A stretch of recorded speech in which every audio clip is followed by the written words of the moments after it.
feeling like God put an angel on earth just for you. Who could rescue you from the depths of hell.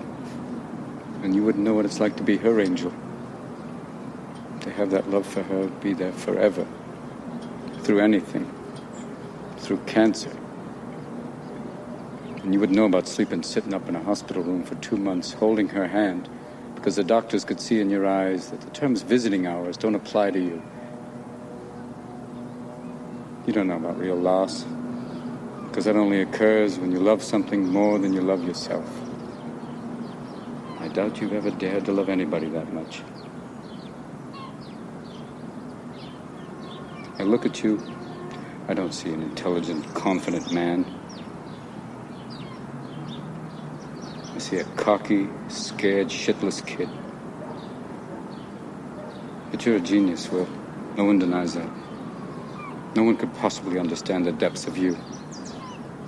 But you presume to know everything about me because you saw a painting of mine. You ripped my fucking life apart. You're an orphan, right?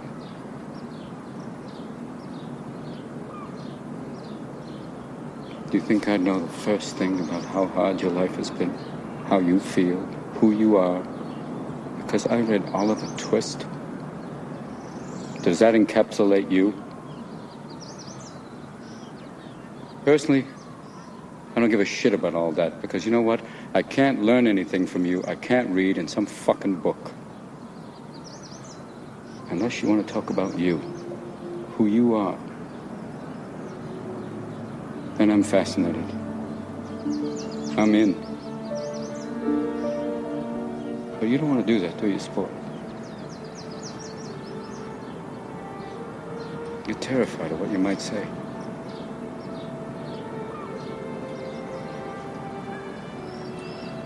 Your move, Chief.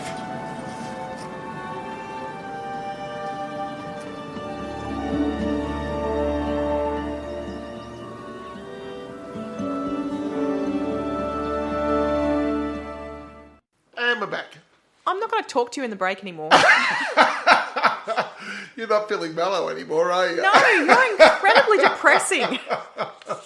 Oh, well, I'm a cheery, half glass full kind of guy. Oh, glass half empty. My gosh. I'll just go and stab myself quietly in the corner. In the eye. Jeez. All right. Okay. Well, I hope everybody enjoyed that. Okay, Pip, our next Everyone movie. enjoyed me going about politics. Yes, it's depressing what's happening in Australia. Matter. I'm Look, sorry. No, it's fine. Everything's fine. It's all happy. Cupcakes, rainbows. Rainbows and unicorns. It's all good. Oh, man. Anyway, I hope everyone had a good break. So we're going to look at one of... I know I did. Oh, gosh. Yes. Maybe next time we should record that and people will go, what? No, well, that's a podcast in its own right. Oh, gosh. Yeah. Yes, maybe. Yeah. So one of my favourites, The Boat That Rocked. The Boat That Rocked. Also 2009. 2009 must have been the year to bring out movies. So, because Inglorious Bastards was 2009. I have to say, I think Inglorious Bastards made a bigger impact in 2009. Well, yeah, I know. Not many people would have heard of this film. No. Is it an obscure film? I don't know. Oh, look. What's it for? What's its category? It's a comedy. No. You know, what is our category? What have we put it under? My favourite. Your favourite, thank you. Yeah. Okay, moving on. So, but I've just got to tell people, so it's called The Boat That Rocked Yes. in Great Britain. Yes. It's called Pirate Radio in the United States of America. It's called Good Morning England in France. It's called Radio Rock Revolution in Germany. And it's called I Love Radio Rock in Italy. Pick a fucking name. No, but I meant if people are having trouble finding it, Yeah. it's because it's got like 5 different names. The Boat That Rocked, you'll find it. If you can't find it, try Pirate Radio. Yep. Anywho, Great Britain, 1966. The BBC radio is broadcasting less than 1 hour of rock pop music a day. This results in pirate DJs anchoring in the North Sea to provide rock pop music all day and all night. Quinton, commander of Radio Rock, oversees a colourful group of DJs, and Quinton's godson Carl joins the group, learning the way of music and life. Boom. Beautifully put. No, I stuffed it up, but that's okay. Ah, it doesn't matter. Who cares? Nobody's listening.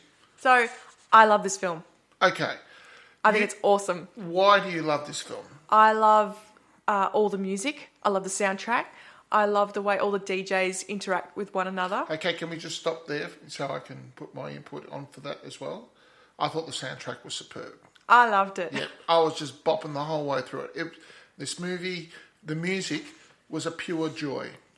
Just the Kinks, the Turtles, the Beach Boys, the Who, and the Trogs, and they're all there. Everybody. There's just so much music. Yep. It's just everything. And it's all like 60s stuff, except for I think it's one of the Who songs is from the 70s, but I mean it's all good. Basically the music was so awesome. Not a lot of people remember the 60s anymore. They're starting to get on.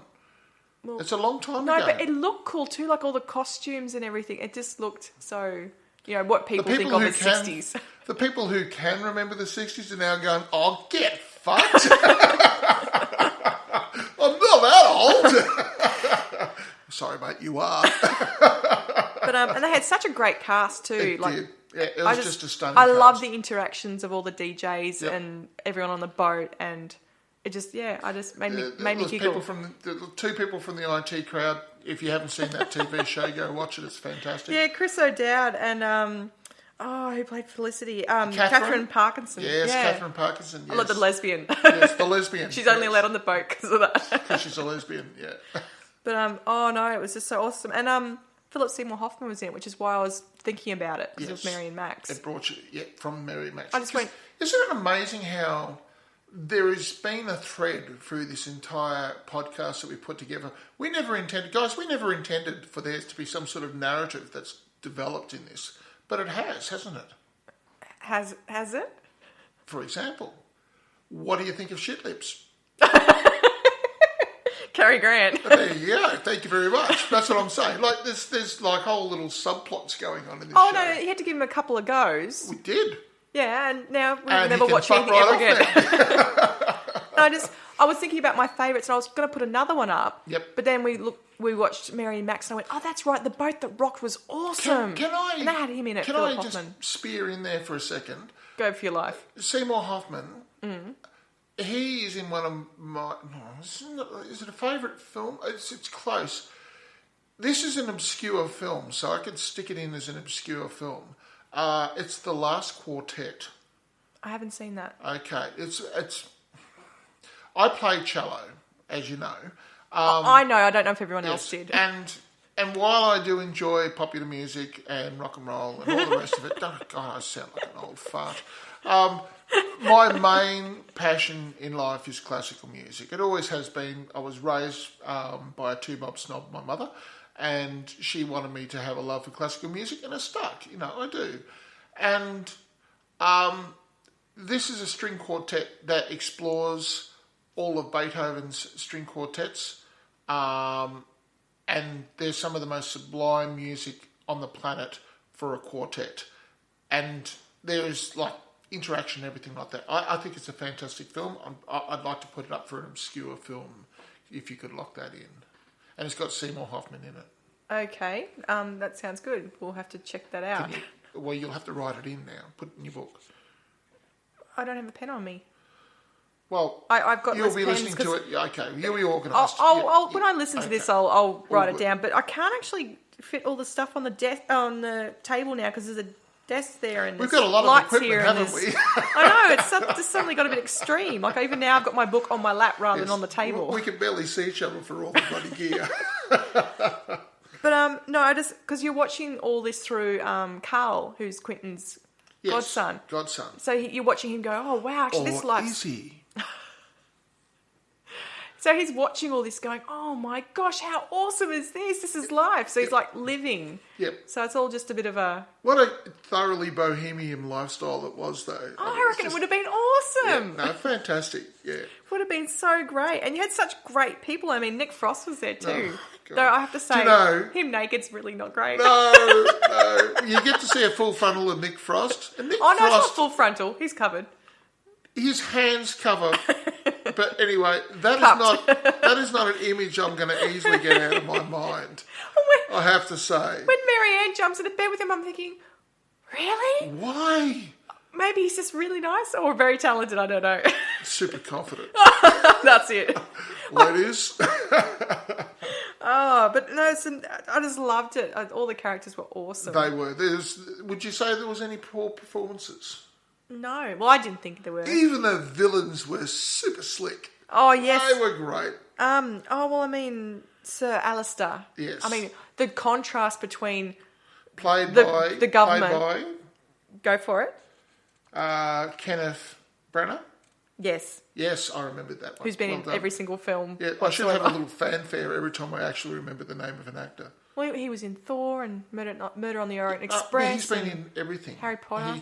He's in everything. Yeah. Every time they need a serious actor from Britain, they just wheel him out, dust him off, and just set him to work. But I love the contrast between their offices, which are all grey and there's like no music playing whatsoever. Yes. And it's all just... very straight people compared to... And then you go to the boat and there's music going and people all, drinking and colour smoking pot and the whole lot, yes. And sex. I just thought it was awesome. But, I mean, it's like I said, it's one of my favourites. Now tell me something. If that soundtrack did not exist, because it's a little bit like Good Morning Vietnam in that the whole film may not necessarily be the world's greatest film, but it's buoyed up by fantastic music. Well, it's a whole package, isn't it? Well, it is, but what I'm saying is if you took the soundtrack away, would it necessarily hold up? It wouldn't be as good, no. Because, I mean, that's the whole idea, isn't it? Yes, it is a joy. And it's because of the music, because it puts you right there in 1966. Well, that's it. And I mean, and the contrast, so that you can get them between the office and the boat. I mean, I think it was awesome. And the fact that the scenes where they keep going back to people who are listening to it and how much they're enjoying it. And it's such a wide range of people as well. I just thought it was great. Okay, now you love this film. Yes. Is it a good film? I think so. No. Put your love to one side. And I'm going to ask you again, is it a good film? It is directed and written by Richard Curtis, who has done some of the most amazing British comedy stuff. Mm. And I think he's done a good job with this too. I think it's written well because people engage in it. They love it. They keep thinking of it as their nice, happy, warm film. You do? No, people do in general, if they've watched it. I mean, he does like Four Weddings and a Funeral, Notting Hill, Bridget Jones, Love Actually, all those sorts of films. Mm. And well, defend it. Defend your hill. Why is it a good film? Great actors and actresses. Right. Great storyline. They're all fighting for a cause. Yes. Stick it to the man. Yes. Great soundtrack. Looks awesome. Looks like the 60s look. Looks great. Yeah. Okay, I'll let you off on that. Yep. You liked it. Come on. I love it. But I just wanted to see you defend a film that you loved compared to... Do you know what I'm saying? Like, we've been having this ongoing conversation now about films that we love that aren't necessarily good films, a la The Beast of War. Paul. What? Every film that I have picked has been Yes, good. I know. You're every film that I have picked has been great. No, you haven't been great. Have you not liked any of the films I've put up? They've been moderately fantastic. You have liked all the films I have put up. That just shows I have great taste. Oh, well, perhaps you do. Perhaps you do. Perhaps I have taste of a peasant. It's entirely possible I do. I mean, come on. Yeah, I know. Look, it's a good film. Don't get me wrong. I just wanted to hear it from your lips. That's all. I like the whole package. The whole package works. Okay. I love the way it looks. I love all the actors in it. It's a busy film, though, isn't it? There's a lot going on. There's a lot of actors in it. Mm. Well, I mean... Because when you get a little bit older, like me... Yes. There's a lot going on, and you've got to really work hard to keep track of everything that's happening. Oh, well, I mean, a lot of Richard Curtis's films are a bit like that anyway. I mean, look at Love Actually. There was so many different little storylines that all started interconnecting. Yep. And I mean, that didn't happen for this film. I didn't say it detracted from it. I'm just saying I had to work at it. What I'm saying though is I realise there's lots of different characters that you have to be following. But I think they link in well enough that it's not an issue. Okay. I mean, and then the fact that each DJ is doing 3-hour stints, so you've got to have a DJ for each one, plus you're having other people working on the boat, plus you've got your evil government people and... Complete twat. Twat, yeah. What a name. What a name. He would have learnt to fight at school, eh? I felt so sorry for him, especially on Christmas Day. That sucked.